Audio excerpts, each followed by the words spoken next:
જય શ્રી રામ મિત્રો, આપ તમામને મારા હર હર મહાદેવ, રાધે રાધે. આજે આ વિડીયો થકી તમને ખૂબ જ બોધરૂપી અને ધાર્મિક વાર્તા પ્રસંગ સાંભળવા મળશે, જે ભગવાન વિષ્ણુ અને લક્ષ્મીજીનો પ્રસંગ છે. હું આશા રાખીશ કે તમે વિડીયોને અંતિમ ચરણ સુધી નિહાળશો અને સાંભળશો. પસંદ આવે તો લાઈક કરજો, ચેનલને સબસ્ક્રાઈબ જરૂરથી કરજો જો હજી સુધી ના કરી હોય તો, અને કમેન્ટ બોક્સમાં જય માં લક્ષ્મી, જય શ્રી હરિવિષ્ણુ જરૂરથી લખજો, જેથી ભગવાન અને માં લક્ષ્મીજીની કૃપા દ્રષ્ટિ આપણા સૌના ઉપર સદૈવ બની રહે. એક વખત શંકર ભગવાન પાર્વતીજી સાથે પૃથ્વી ઉપર ભ્રમણ કરી રહ્યા હતા. તે સમયે માં પાર્વતીજી શંકર ભગવાનને કહે છે કે પ્રભુ, મારા મનમાં 3 પ્રશ્નો ઉઠી રહ્યા છે. જો તમે મને મારા પ્રશ્નોનો જવાબ આપશો તો મારા મનની મૂંઝવણનું સમાધાન થશે અને મનને શાંતિ મળશે. શંકર ભગવાન બોલ્યા કે બોલો, તમારા કયા 3 પ્રશ્નો છે? તમારા પ્રશ્નોનો જવાબ આપવાનો હું પૂરો પ્રયાસ કરીશ. પછી માતા પાર્વતીજી બોલ્યા કે મારો પહેલો પ્રશ્ન એ છે કે મનુષ્ય સુખી અને ધનવાન કેવી રીતે બને, અને મારો બીજો પ્રશ્ન એ છે કે કર્જમાં દેવામાં ડૂબેલો માણસ કર્જમાંથી મુક્ત કેવી રીતે થઈ શકે, અને મારો ત્રીજો પ્રશ્ન એ છે કે માતા લક્ષ્મીજીને પ્રસન્ન કેવી રીતે કરી શકાય. દેવી પાર્વતીજીની વાત સાંભળીને શંકર ભગવાન બોલ્યા, પાર્વતીજી સાંભળો, હું તમને એક વાર્તા કથા કહી સંભળાવું. તમે ધ્યાનથી સાંભળજો. તમને આ વાર્તા પ્રસંગના માધ્યમથી તમને તમારા દરેક પ્રશ્નોના જવાબ મળી જશે અને તમારા મનને શાંતિ મળશે. ભગવાન ભોળાનાથે વાત ચાલુ કરી કે એક વખત ભગવાન વિષ્ણુ શેષનાગની સૈયા પર બેસીને અકળાઈ ગયા હતા. તો તેમને મનમાં વિચાર આવ્યો કે હું પૃથ્વીલોક પર ફરી આવું. મારે પૃથ્વીલોક ઉપર ગયાને ઘણા વર્ષો વીતી ગયા છે, જાજો સમય થઈ ગયો છે, પૃથ્વી પર ગયો નથી. આવો વિચાર કરીને ભગવાન પૃથ્વી પર જવાની તૈયારી કરવા લાગ્યા. અને વિષ્ણુ ભગવાનને તૈયારી કરતા જોઈને મા લક્ષ્મીજી બોલ્યા કે ભગવાન, આપ સવારમાં ક્યાં જવાની તૈયારી કરી રહ્યા છો? ત્યારે ભગવાન વિષ્ણુ જવાબ આપે છે કે હે દેવી, હું પૃથ્વીલોક ઉપર ભ્રમણ કરવા જઈ રહ્યો છું. ઘણા વર્ષોનો વખત વીતી ગયો છે, મૃતલોકમાં ગયો નથી. ભગવાનની આવી વાત સાંભળીને લક્ષ્મીજી કહે છે કે શું હું પણ તમારી સાથે આવી શકું? મને પણ સાથે લઈ જાઓ. તો ભગવાન શ્રી હરિવિષ્ણુ કહે છે કે મારી સાથે તમે એક શરત પર આવી શકો છો. જો તમને મારી શરત મંજૂર હોય તો હું તમને મારી સાથે લઈ જવા તૈયાર છું. આટલું સાંભળીને માતા લક્ષ્મીજી તરત જ બોલ્યા કે પ્રભુ, મને તમારી બધી જ શરતો મંજૂર છે, પણ તમે મને તમારી સાથે લઈ જાઓ. હું તમારા વગર રહી નહીં શકું. પછી ભગવાન વિષ્ણુ બોલ્યા કે સાંભળો દેવી, 4 દિશાઓ છે, ઉત્તર, દક્ષિણ, પૂર્વ અને પશ્ચિમ. તેમાંથી તમે પૂર્વ, પશ્ચિમ અને દક્ષિણ આ 3 દિશામાં તમે જઈ શકો છો, પરંતુ ભૂલથી પણ ઉત્તર દિશામાં જતા નહીં. જો તમને મારી આ શરત મંજૂર હોય તો તમે મારી સાથે આવી શકો છો. હું તમને લઈ જવા તૈયાર છું. ભગવાન શિવ માતા પાર્વતીજીને આગળ વાત કરે છે કે લક્ષ્મીજીએ ભગવાન વિષ્ણુની શરત સ્વીકારી અને ભગવાન લક્ષ્મીજીને પૃથ્વીલોક ઉપર લઈ ગયા. બંને દેવો પૃથ્વીલોક ઉપર આવ્યા. ત્યાં સૂર્યદેવ હજી ઊંઘી રહ્યા હતા. વરસાદ પડેલી રાત હતી, એટલે રાત ખૂબ જ હસી રહી હતી. ખૂબ જ ખુશ મિજાજમાં રાત હતી, અને ચારે બાજુ લીલું છમ હરિયાળી ધરતી હતી, અને વરસાદથી પલળેલ માટીની ભીની ભીની સુગંધ પણ આવી રહી હતી. ખુશબુદાર વાતાવરણ હતું. ધરતી ખૂબ જ સરસ અને સુંદર દેખાઈ રહી હતી, અને ધરતીમાંની આ સુંદરતા જોઈને દેવી લક્ષ્મીજી તો જોતા જ રહી ગયા. તે મંત્રમુગ્ધ થઈ ગયા. તેઓ ચારે દિશાઓ તરફ જોઈ રહ્યા હતા. પ્રકૃતિનું સુંદર ચિત્ર જોઈને માતા લક્ષ્મીજી તો ખૂબ જ આનંદ અનુભવવા લાગ્યા. એક દિશા તરફ લીલીછમ હરિયાળી હતી. ધરતીમાં સુઘોષિત થઈ રહ્યા છે. દેવી લક્ષ્મીજી તો ચારે દિશાઓ તરફ જોતા જ રહ્યા. ભગવાને લક્ષ્મીને પૂર્વ, પશ્ચિમ અને દક્ષિણ દિશા તરફ જવાનું કહ્યું હતું, પણ ઉત્તર દિશા તરફ જવાની લક્ષ્મીજીને ભગવાને ના પાડી હતી. તો પણ પૃથ્વીલોક ઉપર આવી અને ધરતી માતાની આટલી બધી સુંદરતા અને હરિયાળી જોઈને દેવી લક્ષ્મીજી તો બધું જ ભૂલી ગયા. જેવી ભગવાને તેમને શરત કરી હતી તે શરતોને ભૂલી ગયા, અને આ હરિયાળી ધરતી માતાની સુંદરતા જોઈ અને આનંદમાં તેઓ ભાન ભૂલી ગયા. અને ઉત્તર દિશા તરફથી ખૂબ જ સરસ ફૂલોની સુગંધ આવી રહી હતી. દેવી લક્ષ્મીજી તો ભાન ભૂલી ગયા. એ ફૂલોની સુગંધ તેમને ખૂબ જ ગમી ગઈ હતી. માટે ભગવાનને આપેલ વચન તોડી અને તે સુગંધ તરફ ખેંચાઈને ઉત્તર દિશા તરફ જવા લાગ્યા. કારણ કે ફૂલોની ખુશ્બુ માતા લક્ષ્મીજીને ખૂબ જ પ્રિય હોય છે, એટલે તેઓ ઉત્તર દિશા તરફ જવા લાગ્યા. સુગંધને સૂંઘતા તેની તરફ નીકળતા જ ગયા, આગળ નીકળતા જ ગયા.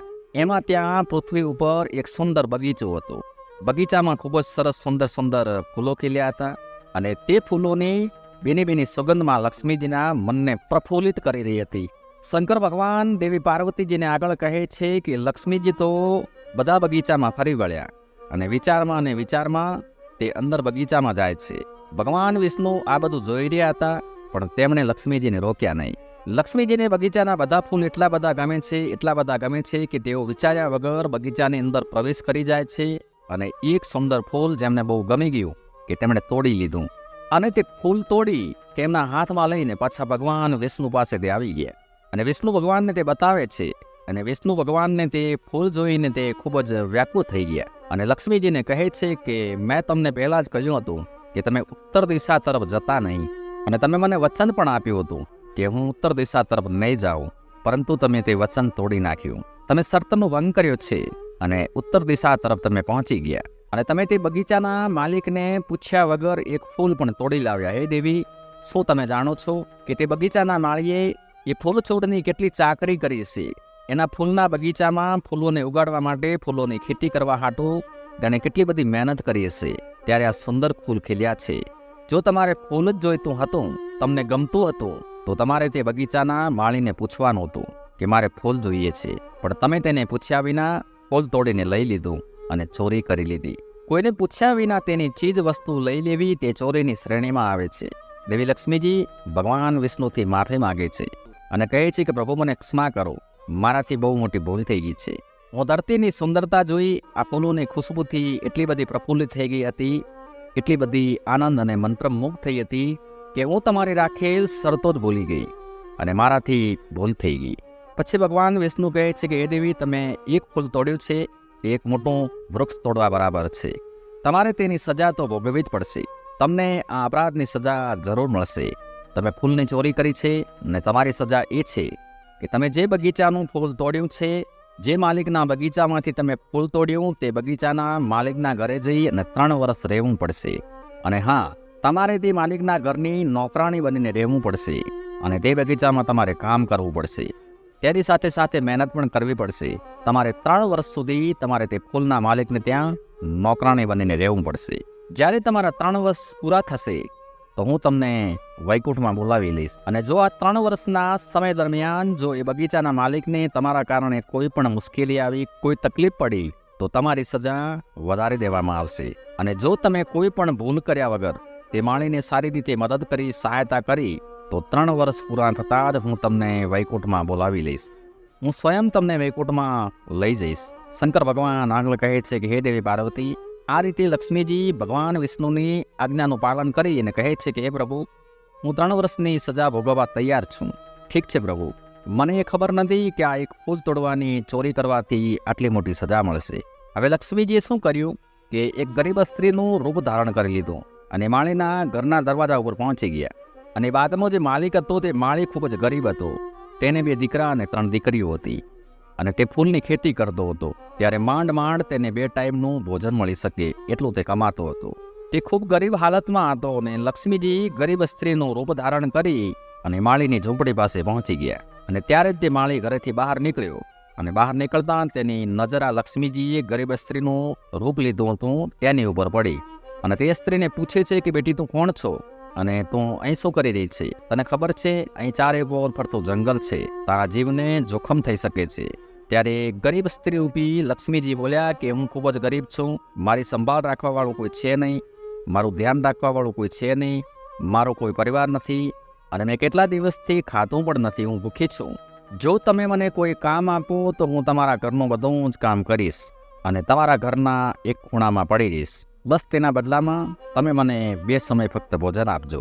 તમે જે કંઈ આપશો તે હું જમી લઈશ. બસ તમારા ઘરમાં મને આશરો આપો, હું તમારા ઘરના બધા જ કામ કરીશ. પછી શંકર ભગવાન પાર્વતીજીને આગળ કહે છે કે માળી હતો તો બહુ નાનો અને ગરીબ હતો, પણ તેનું હૃદય ખૂબ જ વિશાળ હતું. પછી તે ફૂલોનો માલિક એ લક્ષ્મીજીને કહે છે કે મારે 2 દીકરા અને 3 દીકરીઓ છે, તો પણ મારા ઘરમાં આવી જા. હું એવું માની લઈશ કે મારે 3 દીકરીઓના બદલે આજથી 4 દીકરી છે. જે મારા સંતાનો ખાશે તે તો પણ ખાઈશ અને જ્યાં સુધી તારું મન થાય ત્યાં સુધી તું મારી ઝૂંપડીમાં આશરો લઈ શકે છે. ભગવાને મને 3 દીકરી આપી છે, આજથી હું સમજીશ કે મને 4 દીકરી આપી છે, માટે તું મારા ઘરમાં આવી જા અને શાંતિથી રહેજે.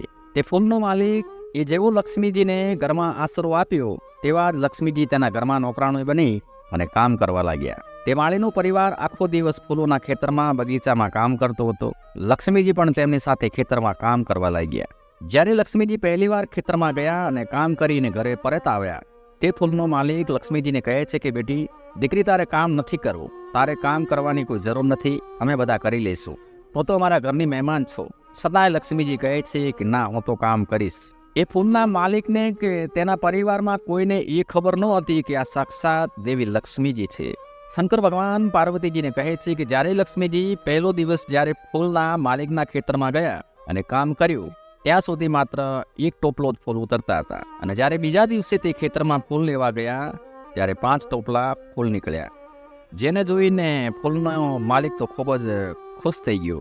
એની આનંદનો કોઈ પાર ન રહ્યો અને કહેવા લાગ્યો કે મારા ઘરમાં જે નવી દીકરી આવી છે એના આવવાથી મારી ખુશીઓ વધી ગઈ છે. હવે આપણા ખેતરમાં ફૂલો પુષ્કળ પ્રમાણમાં થાય છે, અને જ્યારે તે ફૂલો નગરમાં વેચવા જાય છે તો ફૂલોના ભાવ પણ વધી ગયા, ઉત્પાદન પણ વધ્યું અને ભાવ પણ વધવા લાગ્યા.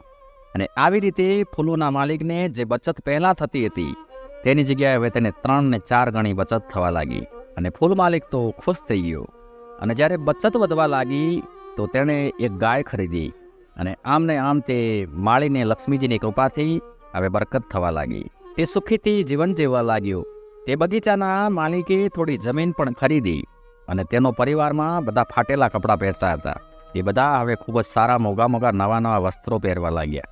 લક્ષ્મીજી કે જે ગરીબ સ્ત્રીનું રૂપ ધારણ કરીને આવ્યા હતા તેના માટે પણ નવા વસ્ત્રો ખરીદ્યા, અને લક્ષ્મીજીને કહે છે કે બેટી, તારા આવવાથી મારા ઘરની ગરીબી દૂર થઈ ગઈ છે. હવે મારા ખેતરમાં ફૂલોનો પાક 3 થી 4 ગણો થવા લાગ્યો છે. બેટી, તું મારું ઘર છોડીને ક્યારે જાતી નહીં હો.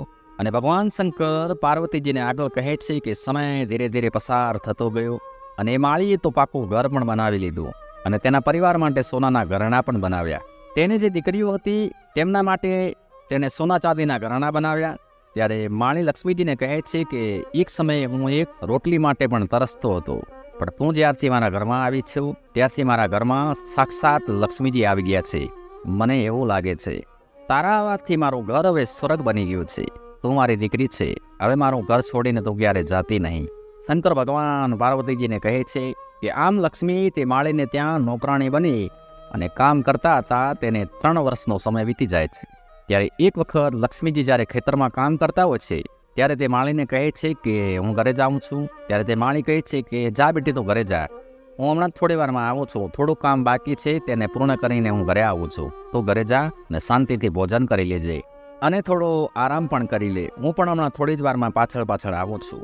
હવે લક્ષ્મીજીના 3 વર્ષ પૂર્ણ થઈ ગયા હતા, માટે ઘરે ગયા અને એ તેમના અસલ સ્વરૂપમાં આવી ગયા, અને તે ઘરના દરવાજા પાસે જઈને ઊભા રહી ગયા. અને માળી થોડી વારમાં ઘરે આવ્યો અને જોવે છે કે સુંદર સ્ત્રી ઘરના આંગણે મારા દરવાજા આગળ ઊભી છે, કોણ હશે? અને તેની નજીક જઈને જોવે છે તો વિચારે છે કે આ તો મહેમાન બનીને આવેલી મારી દીકરી છે, પણ આનું અચાનક રૂપ કેમ બદલાઈ ગયું? અને થોડી વાર આમ જોયા જ કરે છે તો માળીને સમજાઈ ગયું કે અરે, આ તો સાક્ષાત માતા લક્ષ્મીજી છે. માળી દોડીને મા લક્ષ્મીજીના ચરણોમાં પડી ગયું અને કહે છે કે મારાથી ખૂબ જ મોટો અપરાધ થઈ ગયો છે. મા લક્ષ્મીની પાસે ઘરના કામ કરાવ્યા, મને ક્ષમા કરી દો દેવી, હું તમને ઓળખી નથી શક્યો. ઘરના બધા સભ્યો ઘરની બહાર આવ્યા અને મા લક્ષ્મીજીને જોઈને હેરાન થઈ ગયા અને મા લક્ષ્મીજીના ચરણોમાં પડી ગયા. તે વાણીમાં લક્ષ્મીજીને વારંવાર વિનંતી કરે છે કે મને માફ કરી દો મા, મને ક્ષમા કરી દો. મેં અજાણી તમારાથી ઘરનું કામ કરાવ્યું, તમને નોકરાણી બનાવીને રાખ્યા, ખેતરમાં તમારી પાસે કામ કરાવ્યું, મને ક્ષમા કરો, મારાથી ખૂબ જ મોટો અપરાધ થઈ ગયો છે. ત્યારે લક્ષ્મીજીએ માળીને ઊભા કર્યા અને કહ્યું કે તમે મને બેટી કહી છે, દીકરી કહી છે. એક પિતાને પોતાની પુત્રી પાસે ક્ષમા ન માગવાની હોય, અને કહેવા લાગ્યા કે તમે ચિંતા ના કરો, મેં તમારા ખેતરમાંથી, તમારા બગીચામાંથી એક ફૂલ તોડ્યું હતું, એ પણ તમને પૂછ્યા વગર. માટે તે ફૂલ ચોરીની સજા મારા સ્વામી ભગવાન વિષ્ણુએ મને આપી હતી, અને 3 વર્ષમાં તમારા ખેતરમાં મને નોકરાણી બનાવી અને કામ કરવા માટે મને મોકલી હતી. અને તે માળી દોડીને ઘરમાં જેટલા પણ ફૂલો પડ્યા હતા તે બધા જ ફૂલો લાવી અને શ્રી લક્ષ્મીજીના ચરણોમાં અર્પણ કરી દીધા અને કહેવા લાગ્યું કે માં, તમને એક ભૂલના બદલામાં આટલી મોટી સજા મળી, આ બધા ફૂલો તમારા છે, તમે લઈ લો, પણ મને ક્ષમા કરી દો. અને ત્યારે માતા લક્ષ્મીજી બોલ્યા અને માળીને કહે છે કે તમે ખૂબ જ સારા સજ્જન માણસ છો, ખૂબ જ દયાળુ છો. તમે મને તમારી દીકરીની જેમ રાખી છે, તમારા પરિવારના સદસ્યોની જેમ રાખી છે. મને જરા પણ કંઈ ઓછું નથી આવવા દીધું. માટે હું તમને વરદાન આપું છું કે તમને ક્યારેય ખુશીઓની કમી નહીં રહે, ધનની ક્યારેય કમી નહીં રહે. તમને અને તમારા પરિવારના બધા સભ્યોને અપાર સુખ મળશે, જેના તમે હકદાર છો. લક્ષ્મીજી આ રીતે માળીને હંમેશા ધનવાન રહેવાનું વરદાન આપે છે અને વૈકુંઠ દેવલોકમાંથી પુષ્કર વિમાન આવે છે અને મા લક્ષ્મીજી તે વિમાનમાં બેસી અને પાછા વૈકુંઠ જાય છે. પછી શંકર ભગવાન માતા દેવી પાર્વતીજીને કહે છે કે હવે તમને તમારા પ્રશ્નોના જવાબ મળશે. તમે ધ્યાનથી સાંભળો. દેવી લક્ષ્મીજી જતાં જતાં માળીને કહેતા ગયા કે જે લોકો સાફ દિલના ચોખ્ખા મનના હોય છે ત્યાં હું નિવાસ કરું છું, ત્યાં મારો વાસ હોય છે. માટે એક મનુષ્યએ બીજા મનુષ્ય કે બીજા કોઈ પણ જીવની મદદ સહાય કરવી જોઈએ. અને કોઈ ગમે તેટલો ગરીબ વ્યક્તિ કેમ ના હોય, તેને ક્યારે નાનો ના સમજવો જોઈએ, તેને નીચેની શ્રેણીમાં ના સમજવો જોઈએ, પણ તેની મદદ કરવી જોઈએ. હું પણ તમારા દરવાજે એક નિસહાય ગરીબ બનીને આવી હતી, પરંતુ તમે નિસ્વાર્થ ભાવે મને આશરો આપ્યો, તમારા ઘરમાં બેટી બનાવીને રાખી. એ તમારી ઉદારતા, દયાની ભાવના મારી નજરમાં ઉત્તમ છે.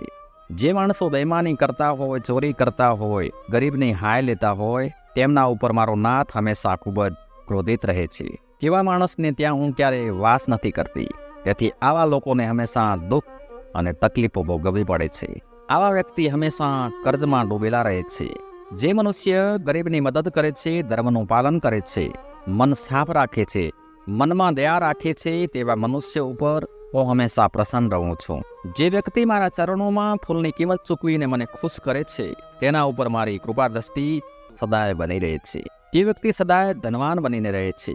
વાલા દર્શક મિત્રો, આ રીતે દેવી પાર્વતીજીને ભગવાન શિવે પોતાના પ્રશ્નોના ઉત્તર આપ્યા હતા, જે આપણાને મોટી શીખ આપી જાય છે. તો મળીશું એક બીજા વિડીયોમાં આવી જ કોઈ વાર્તા કથા પ્રસંગ લઈને. ત્યાં સુધી આપ સૌને મારા જય શ્રી કૃષ્ણ, હર હર મહાદેવ, જય મા લક્ષ્મી અને જય શ્રી હરિ વિષ્ણુ.